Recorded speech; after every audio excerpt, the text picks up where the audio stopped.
지금까지 우리 욥기의 말씀을 보았고 금요일부터 우리가 이제 시편 말씀을 보기 시작해서 시편 150편까지 이야기를 앞으로 보게 될 겁니다. 오늘은 19편에 있는 이야기를 같이 이야기 나눔으로 같이 은혜를 나눴으면 좋겠습니다.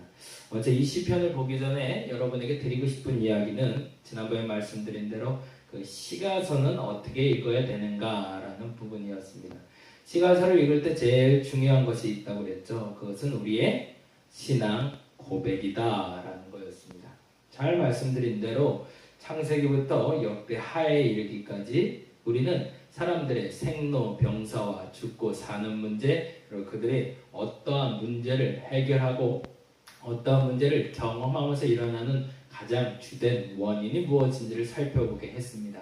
그 원인은 곧 하나님과 멀어질 때는 언제인가, 하나님과 가까이 할 때는 언제인가 라는 부분이었습니다. 결국에 하나님은 우리와 함께 하시고 하나님은 우리와 가까이 하실 때는 우리에게 죄성이 없고 하나님 앞에 거룩한 백성으로 서 있을 때 하나님은 우리로 말미암아 당신의 영광 받을 자리로 우리를 초대하시지만 안타깝게도 우리의 죄 가운데 있을 때 우리는 하나님께 버림받을 수 있다, 심판받을 수 있다라는 이야기를 드렸죠. 그래서 여로보암의 죄 그리고 다윗의 길을 떠난 죄라는 아주 중요한 두 가지의 주제를 말씀을 드렸습니다. 여로보암의 죄라고 할 땐 죄의 뿌리를 말씀드렸고 다윗의 길이라고 얘기할 땐 과정 중에 하나님과 함께하지 못하는 것이 문제가 되더라라는 말씀을 드렸었죠. 그래서 이 모든 죄로 말미암아 하나님의 심판 가운데 거했던 이스라엘 백성들처럼 우리도 죄로 말미암아 하나님께 버림받을 수 있다, 심판받을 수 있다라는 것을 알아야 된다는 걸 말씀드렸습니다.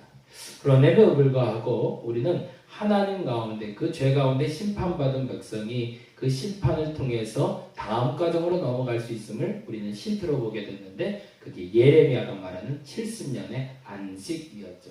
그래서 그 안식을 맞춰지고 이스라엘 백성들은 새롭게 시작할 수 있는 기회를 마련하니 그게 바로 포로기라는 경험이었습니다. 그래서 이 포로기를 통해서 그들이 뭘 하게 되죠? 성전을 짓게 되죠. 스룹바벨의 성전을 짓게 되고 마음의 성소를 짓기 위해서 에스라가 움직이게 되고 그래서 율법이 선포될 때 큰 비를 맞으며 회개하며 하나님께 돌아오는 이스라엘 백성들을 우리는 성경을 통해서 보았습니다. 그리고 이 에스라의 회개 이후에 다시 한번 무너진 성벽을 재건하기 위한 느헤미야의 노력을 보았고 그 느헤미야의 노력을 통해서 다시금 회복의 기회를 맛보고 있는 이스라엘 백성들을 만났죠. 그래서 우리가 이 느헤미야와 에스라 그리고 또 하나 연결되는 이 에스더서를 통해서 우리의 신앙 고백의 힌트를 발견하게 된다. 그래서 궁극적으로 에스더를 통해서 해야 될 이야기가 있다고 그랬습니다. 그것은 곧 우리가 죽으면 죽으리다라는 신앙의 고백이라고 했죠. 그 말은 뜻은 앞서 말씀드린 대로 지난주부터 계속 말씀드린 대로 모든 결과물의 끝이 하나님이 결정하신다. 그것을 인정하자라는 거죠. 그래서 그 말씀에 대한 신앙의 고백의 시작이 바로 욥기다라고 말씀드렸습니다. 그래서 욥기, 시편, 잠언, 전도서로 이어지는 이 시가서의 네 가지를 통해서 우리는 하나님이 어떤 분인지 그 하나님을 어떻게 찬양해야 되는지 우리가 알아야 될 참된 지혜는 무엇인지를 대해서 배우게 될 겁니다. 그리고 아가서를 통해서 참된 사랑이 무엇인지 우리는 알아가게 될 겁니다. 그래서 중요한 것은 앞서 말씀드린 대로 에스더의 고백처럼 우리가 죽으면 죽으리다 라는 고백을 진짜 할 수 있는가 라고 하나님은 우리에게 물어보신다는 거죠. 그래서 욥을 통해서 이렇게 설명을 하십니다. 부유했던 욥이, 평안했던 욥이, 그리고 행복했던 욥이 자신의 재물을 잃어버리고 자신의 자녀도 잃어버리고 자신의 건강도 잃어버리고 그리고 아내는 나를 욕하고 떠난다 할지라도 너는 나를 찬양할 수 있느냐. 쉬운 문제는 아닙니다. 그걸 어떻게 감히 쉽다고 말하고 감히 어떻게 말할 수 있을까요? 그러니까 우리는 고난에 대해서 한 번 더 묵상하지 않을 수 없습니다. 왜 우리에게 고난이 오는가? 그 고난을 피해갈 수는 없는가를 우리는 끊임없이 고민하게 되는 거죠.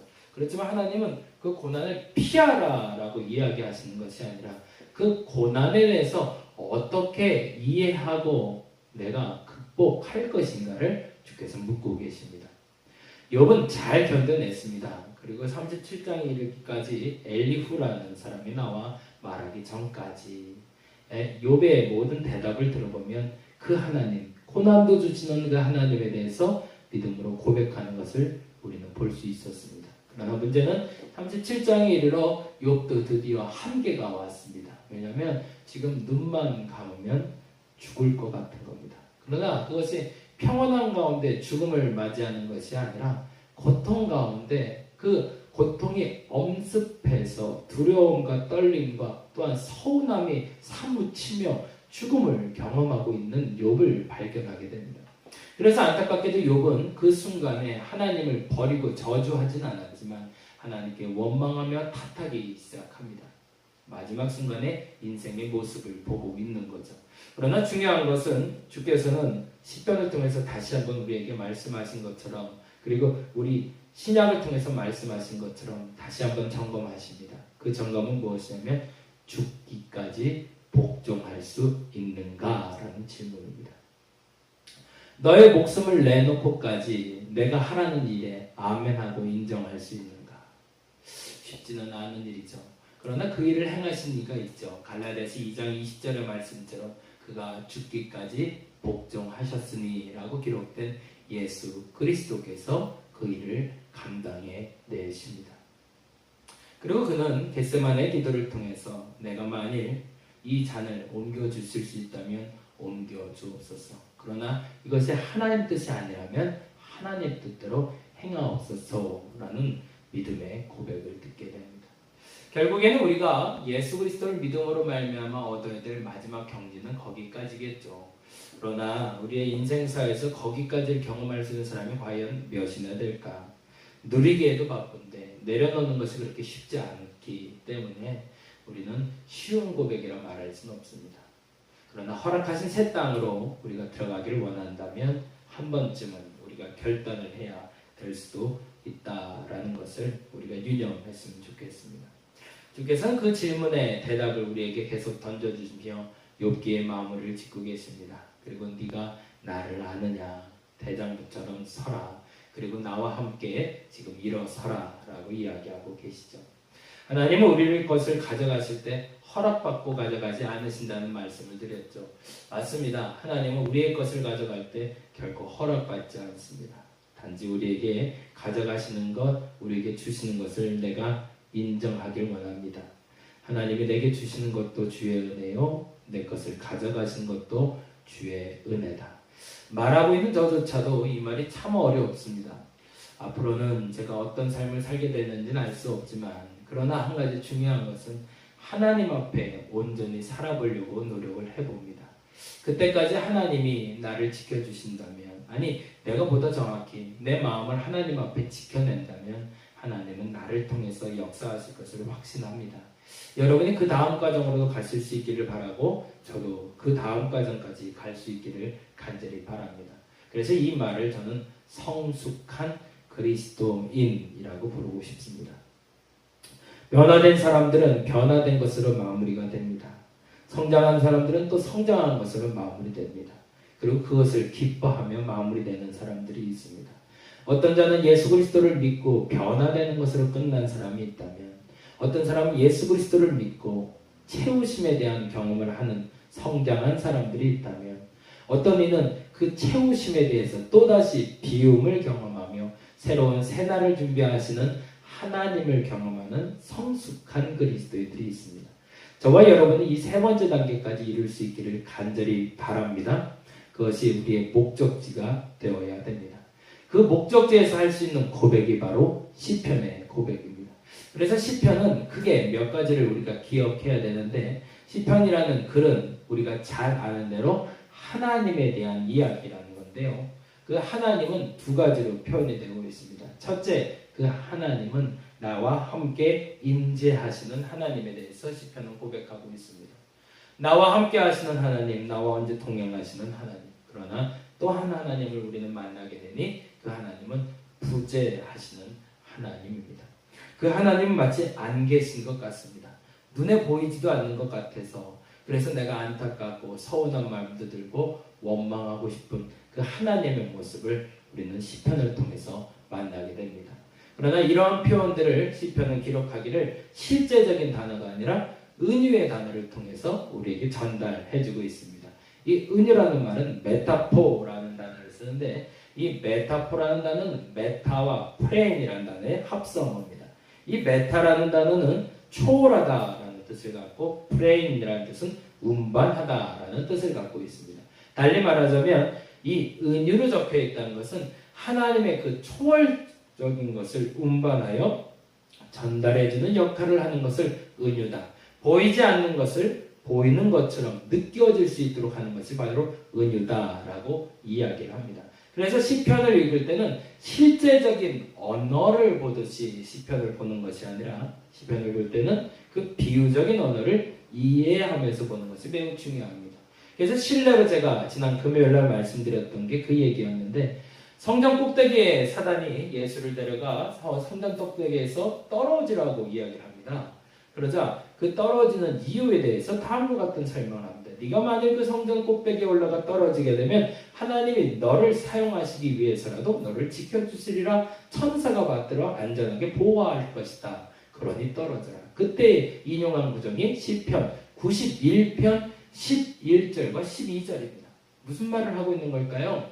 은유적인 표현이 마치 직독돼서 그대로 실제적인 사건처럼 일어날 걸로 표현하고 있다는 거죠.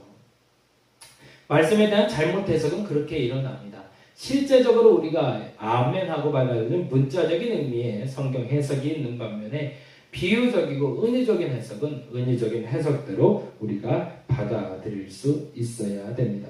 그리고 또 하나의 굉장히 중요한 사실은 시편은 하나님으로부터 온 언어들이라기보다 하나님께 드려지는 언어라는 겁니다. 이게 굉장히 중요합니다. 그래서 이 시편이라는 것은 본래 찬양으로 기록된 거였지만 어느 날부턴가 음률이 사라졌습니다. 멜로디가 없어졌다는 겁니다. 그러다 보니 이 멜로디는 사라지고 가사만 남게 되었는데 이 가사를 읊조리다 보니 읊조리는 것이 기도가 되는 거예요. 그러니까 악보가 사라진 노랫말이 우리에게 기도가 된 것. 그래서 그것은 하나님으로부터 온 언어들이 아니라 하나님께로 드려지는 언어로 기록된 기도에 대한 가르침이 기록됐다는 겁니다. 그래서 앞서 말씀드린 대로 우리는 부재하시는 하나님과 임재하시는 하나님을 통해서 내가 만나야 될 그 하나님, 내가 고백해야 될 하나님은 어떤 분이시며 그 하나님이 어떻게 역사하시고 나는 마지막 고백을 무엇이라 해야 되는지 그것에 대해서 말해주고 있는 것이 바로 시편이다라고 읽으시면 참 좋을 것 같습니다. 그도 그럴 것이 시편은 587년부터 BC 2세기까지 기록된 글이라고 이야기를 합니다. 물론 그 사이사이에 기록된 글이 수집되고 또 편집된 것도 있겠지만 그 누구 하나의 손으로 편집된 것이 아니라 많은 사람들의 의지와 뜻과 하나님의 뜻을 물어서 만들어진 것이 바로 이 시편 모음집이라는 거죠. 그래서 이 시편은 1편부터 150편까지 있지만 1편부터 150편이 크게 5덩어리로 나눠져 있습니다. 한 덩어리는 1편부터 41편까지고 그리고 150편까지 이르기까지 크게 5덩어리로 마치 모세 오경에 창세기, 출애굽기, 레위기, 민수기, 신명기가 기록된 것처럼 오경의 형태로 기록되어져 있습니다. 재미난 것은 각 권이 마무리되는 그 순간에 나오는 단어들이 다 아멘, 아멘, 할렐루야라고 마무리하고 있다는 겁니다. 그 말은 뭘까요? 그 모임을 만드는 데 있어서 그 모음집을 만드는 데 있어서 그만큼 신중하게 이들이 선택했다는 걸 보게 되는 거죠. 그래서 실내로 우리는 1권부터 41권, 1권에 이르는 1편부터 41편까지의 이야기를 통해서 창조의 하나님을 만나게 됩니다. 물론 그렇다고 해서 매 절마다 그 창조의 하나님을 다 썼다는 얘기는 아닙니다. 큰 틀에서 우리는 그 창조 세계를 만드시고 이끌어 가시는 하나님을 경험한다는 겁니다.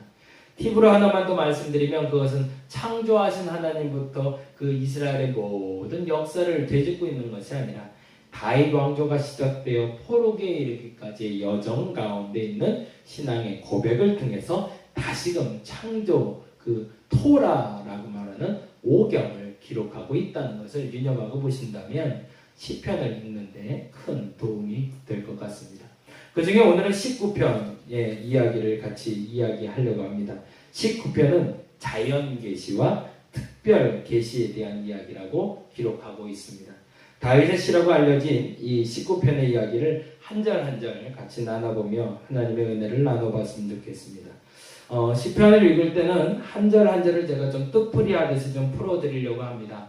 그래서 한 절 한 절에 기록된 것들을 보시면 좋겠는데 주보에 보시면 이렇게 주보 앞면에 제가 설교에 대해서 요약을 해놓은 게 있습니다. 이 요약본을 보시면서 점검해 가시면 더 좋겠고 보시다가 여러분이 깨달아지는 것들은 하나씩 기록하면 더 좋겠다라는 생각이 듭니다. 1절부터 14절까지 한 절씩 보도록 하겠습니다. 1절 한번 볼까요? 19편 1절입니다.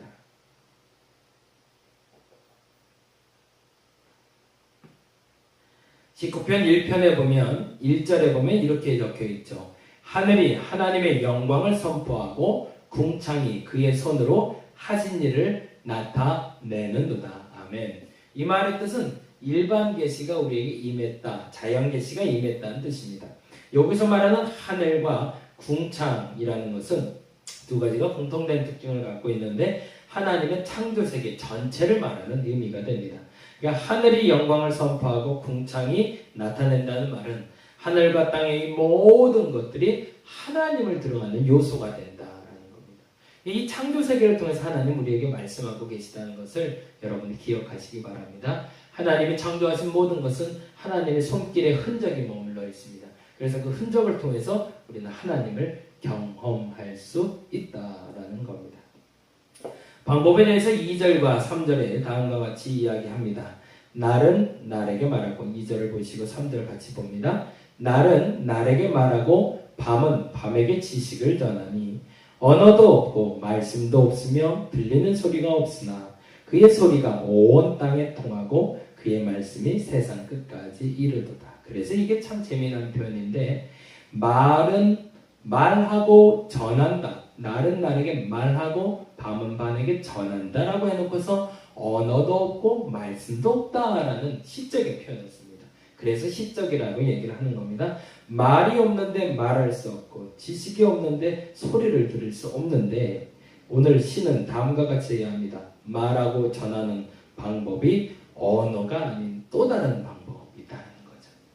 그래서 여기서 말하는 말하다, 전하다라는 말 전에 날과 밤은 날이라는 것은 밤과 대조되는 낮을 상징하는 것으로 보시면 좋겠고 말한다, 전한다라는 표현은 지속되다라는 표현으로 이해하시면 좋겠습니다. 그러니까 하늘이 하는 일과 땅이 하는 일들이 지속되며 하나님을 우리에게 변함없이 알려주고 있다라는 겁니다. 그리고 나서 4절에 이렇게 얘기하죠. 그의 소리가 온 땅에 통하고 그의 말씀이 세상 끝까지 이르도다. 하나님의 해를 위하여 하늘을 장막을 베푸셨도다. 이 말이 굉장히 중요한 의미가 되는데 해를 위하여 하늘에 장막을 베푸셨도다라는 말은 과거에 이방인들은 해를 숭상했기 때문에 해 또한 하나님이 만드신 것이고 해를 위한 장막도 하나님이 베푸셨다라는 표현으로 우리가 읽으면 좋겠습니다. 5절과 6절에 보니 이렇게 나옵니다. 해는 그 신방에서 나오는 신랑과 같고 그의 길을 달리기 기뻐하는 장사 같아서 하늘 이 끝에서 나와서 하늘 저 끝까지 운행하며 그의 열기에서 피할 자가 없도다. 재미난 것은 그래서 그 해도 하나님이 만드셨고 그 해의 움직임은 곧 하나님이 움직이시는 것과 같이 하나님이 움직이게 하셔서 그 열기를 피할 자가 없는 것처럼 하나님은 당신의 움직임에 대해서 우리에게 모두에게 알려주고 계시다는 겁니다. 그것을 우리는 일반 계시다라고 이야기합니다. 그 말의 뜻은 우리가 이 모든 창조 세계를 통해서 하나님을 경험할 수 있다라는 이야기입니다. 그리고 나서 7절부터 14절까지는 우리가 잘 아는 특별 계시가 나옵니다. 그것은 율법이라고 말했지만 토라 혹은 도하고 말씀이라고 읽으시면 좋을 것 같습니다. 7절과 8절과 9절과 10절, 11절까지를 같이 한번 봅니다. 여호와의 율법은 완전하여, 이 완전이라는 단어는 의로운 길을 제시하다라는 뜻입니다. 여호와의 율법은 완전하여 필요한 것을 모든 것을 가지고 있으며 라는 뜻이기도 합니다. 여호와의 율법은 완전하여 영혼을 소성시키시고 우리의 필요한 것을 모두 다 가지고 계시니 영혼을 새롭게 할 수 있는 능력이 있고 하나님의 말씀은 그렇다는 겁니다. 여호와의 증거는 확실하다는 것이 곧다라는 뜻을 가지고 있습니다. 우둔한 자를 지혜롭게 하며 그러니 그릇된 길로 가고 있는 에게 고든 것을 알려줄 수 있고 여호와의 교훈은 정직하여 마음을 기쁘게 하고 그러니 그 길에서 우리는 참된 기쁨을 발견하게 되며 여호와의 계명은 순결하여 눈을 밝게 하시도다. 그러니 우리가 어둠에서 벗어나 새로운 진리를 알게 된다라는 뜻입니다. 여호와를 경외하는 도는 정결하여 영혼까지 이르고 여호와의 법도 진실하고 다 의로우니 금 곧 많은 순금보다 더 사모할 것이며 여기서 말하는 순금은 우리에게 가장 귀한 것을 말하고 있으며 꿀과 송이꿀보다 더 달도다. 우리가 아는 가장 큰 즐거움보다 더 큰 즐거움을 줄 것이다 라고 이야기하고 있는 겁니다. 그러니 하나님의 도, 하나님의 특별한 계시를 아는 자에게는 하나님은 우리에게 참된 것을 알려주시며 그 참된 것으로 말미암아 우리의 우둔했던 것이 지혜롭게 되고 우리의 부정직했던 것이 우리의 바르지 않았던 것이 바르게 되며 참된 기쁨과 참된 즐거움을 알아 하나님께 나아가게 된다. 그것이 바로 특별한 계시다. 그렇다면 그 특별한 계시는 무엇을 말할까요? 사실은 여기 적어놨는데요. 적어있는 걸 한번 읽어드립니다. 자연계시가 우리의 비록 기록된 언어와 소리로 전달되지 않더라도 우리에게 하나님의 영원한 능력과 신성을 드러내게 됩니다.